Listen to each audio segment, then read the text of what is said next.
सागर वाले जंगल में कई दिनों से लगातार बारिशें हो रही थी। जंगल के सभी पक्षी अपने अपने घरों में छुपे बैठे थे। कोमल चिड़िया ने भी अपनी बेटी मीना को भोजन खिलाकर सुला दिया था। दूसरी ओर बिजली कपी को बहुत भूख लगी थी। वो अपने पति से कहती है, उठ जाओ बादल, मेरा भूख से बुरा हाल है। क्या हुआ तुम्हें? अभी तो मीठा फल खाया है, फिर से भूख लग गई तुम्हें?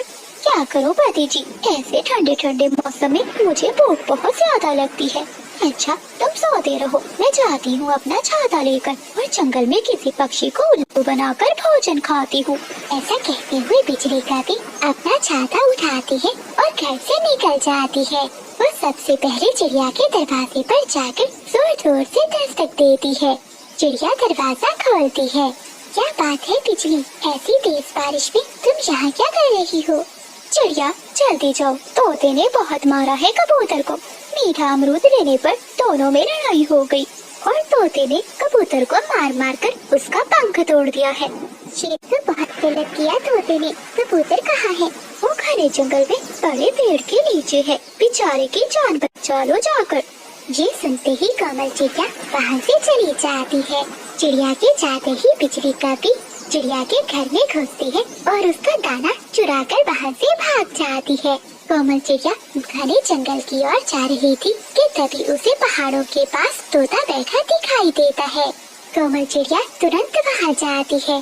तोते, तुम बहुत जालिम हो, तुम्हें शर्म न आई कबूतर का पंख तोड़ते हुए?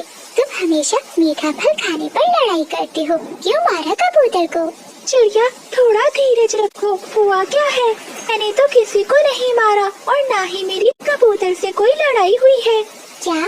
तो फिर कबूतर कहाँ है? कबूतर अपने घर में ही होगा, आज सुबह से वो मुझे मिला ही नहीं।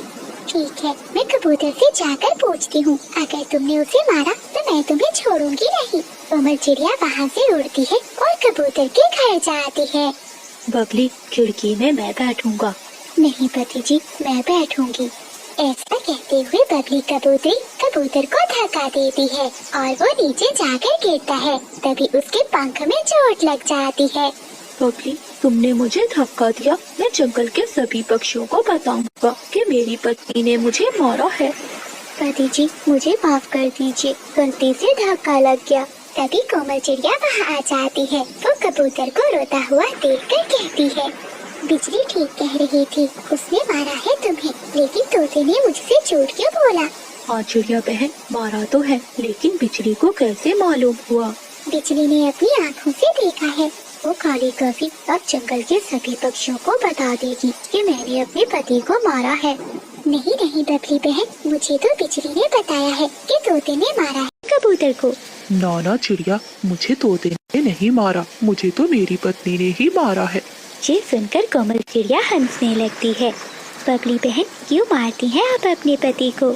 मारा कहाँ है, बस एक पंख लगने से नीचे गिर गए। उस काली कपी ने मुझे झूठ क्यों बोला? मैं अभी जाकर पूछती हूँ उससे। कोमल चिड़िया अपने घर की तरफ चली जाती है।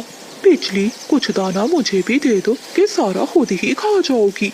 नहीं नहीं पति जी, ये फल और दाना मैं बहुत मुश्किल से चुरा कर लाई हूँ, ये सब मैं ही खाऊंगी। कोमल चिड़िया जब अपने घर जाती है तो टोकरी में दाने और फल ना देखकर रोने लगती है। ये क्या, मेरे अनाज और फल कहाँ गए? वो काली कपी मुझे यहाँ से भेजकर पीछे से सारा मेरा भोजन चुरा कर ले गई। तभी चिड़िया की बेटी मीना भी उठ जाती है।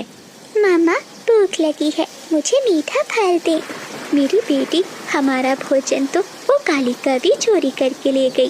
मैं अभी जंगल से कोई फल ढूंढ कर लाती हूँ। कोमल चिड़िया तेज बारिश में अपने घर से निकलती है। तोता घने जंगल में एक पेड़ पर बैठा हुआ था। मुझे माफ कर दो तोते भैया, मैंने आप पर शक किया। वो तो कपी ने मुझे झूठ बोला था और झूठ बोलकर मुझे आपके पास भेज दिया ताकि वो पीछे से मेरा सारा भोजन चुरा कर ले जा सके। हाँ चिड़िया, उन कपों का तो यही काम है। अभी कल ही उसके पति ने बुलबुल के घर से दाना चुराया था। ऐसी बारिश में भोजन मिलना बहुत मुश्किल है। ये तो शुक्र है मैंने पहले ही भोजन जमा कर रखा है। तुम चलो मेरे साथ, मेरे घर चलो, मैं तुम्हें भोजन देता हूँ। फिर चीकू तोता कोमल चिड़िया को अपने साथ अपने घर में ले जाता है। चलो चिड़िया बहन, ये मीठे फल तुम ले जाओ, अगर तुम्हें और जरूरत हो तो और ले जाना। कोमल चिड़िया तोते को धन्यवाद करती है और वहाँ से मीठे फल लेकर चली जाती है। रास्ते में एक भूखी चील चिड़िया को देख लेती है और वो चिड़िया के पीछे उड़ने लगती है।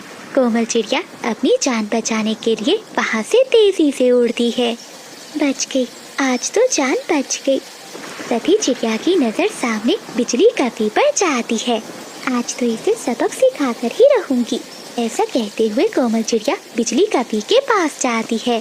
चिड़िया, तुम्हें ये मीठे फल कहाँ से मिले? यहीं आगे बस एक चील बैठी हुई है, वही बांट रही है मीठे फल। तुम जाओ, जाकर उसे मीठे फल ले लो, मैं तो ले आई हूँ। ये सुनकर बिजली कपी तेजी से उड़ती है और चील के पास जाती है। चील तो पहले ही बहुत गुस्से में थी। चील, मुझे भी मीठे फल दो, तुमने चिड़िया को भी दिए हैं। जाओ, चली जाओ यहाँ से, मैं तुम काले कपों का मांस नहीं खाती। चील चाची, तुम बहुत चालाक हो, सभी पक्षियों को मीठे फल देती हो और मुझे कुछ भी नहीं। मुझे भी मीठे फल दो, वरना मैं नहीं जाऊंगी। चील को बहुत गुस्सा आ जाता है और वो बिजली कपी को पकड़कर खूब धुलाई करती है। काली कपी, कौन सा मीठा फल, सुबह से बैठी मेरा सर ही खाई जा रही है। खूब मार खाने के बाद बिजली कपी रोती हुई वहाँ से चली जाती है। ऐसे कोमल चिड़िया बिजली कपी को सजा देती है। प्यारे दोस्तों, इस कहानी को लाइक, चैनल को सब्सक्राइब और अपने दोस्तों के साथ शेयर करना मत भूलिएगा। आपका धन्यवाद।